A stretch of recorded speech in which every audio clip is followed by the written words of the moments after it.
ইসরায়েলকে লক্ষ্য করে ইরানের সাম্প্রতিক ব্যাপক আকারের ক্ষেপণাস্ত্র হামলার জবাব দিতে দেশটিতে পাল্টা হামলা চালানোর ঘোষণা দিয়েছে ইসরায়েলের প্রধানমন্ত্রী বেঞ্জামিন নেতানিয়াহু। শনিবার জাতির উদ্দেশ্যে দেয়া এক ভাষণে এই ঘোষণা দিয়েছেন ইসরায়েলের প্রধানমন্ত্রী। নেতানিয়াহু বলেন, সম্প্রতি ইরান ইসরায়েলে যে মাত্রার ক্ষেপণাস্ত্র হামলা চালিয়েছে, বিশ্বের অন্য কোনো দেশ তাদের ভূখণ্ড ও জনগণের উপর এই মাত্রার হামলা বরদাস্ত করবে না।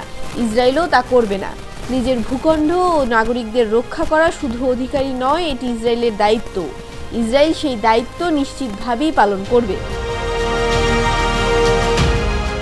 ইরানের সমর্থন ও মদদপুষ্ট সশস্ত্র ইসলামী গোষ্ঠী হিজবুল্লাহকে দমনে গত ৩০ তারিখ থেকে দক্ষিণ লেবাননে অভিযান শুরু করে ইসরায়েলের স্থল বাহিনী।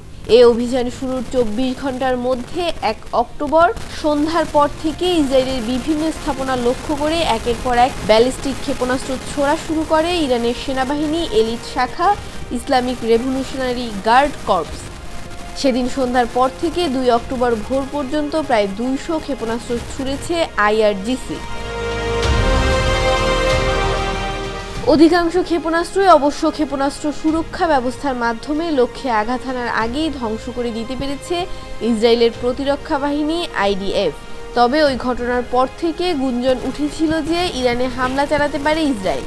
তবে এতদিন এ প্রসঙ্গে প্রকাশ্যে আনুষ্ঠানিকভাবে কোনো কথা বলেনি জেরুজালেম। শনিবার ভাষণে প্রথমে ইস্যুতে নিজের অবস্থান স্পষ্ট করলেন নেতানিয়াহু।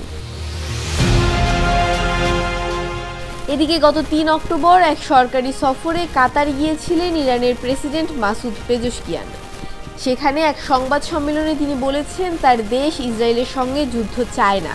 তবে ইসরায়েল যদি ফিলিস্তিন এবং লেবাননে সামরিক অভিযান বন্ধ না করে, তাহলে ভবিষ্যতে ইরান আরও কঠোর প্রতিক্রিয়া জানাবে।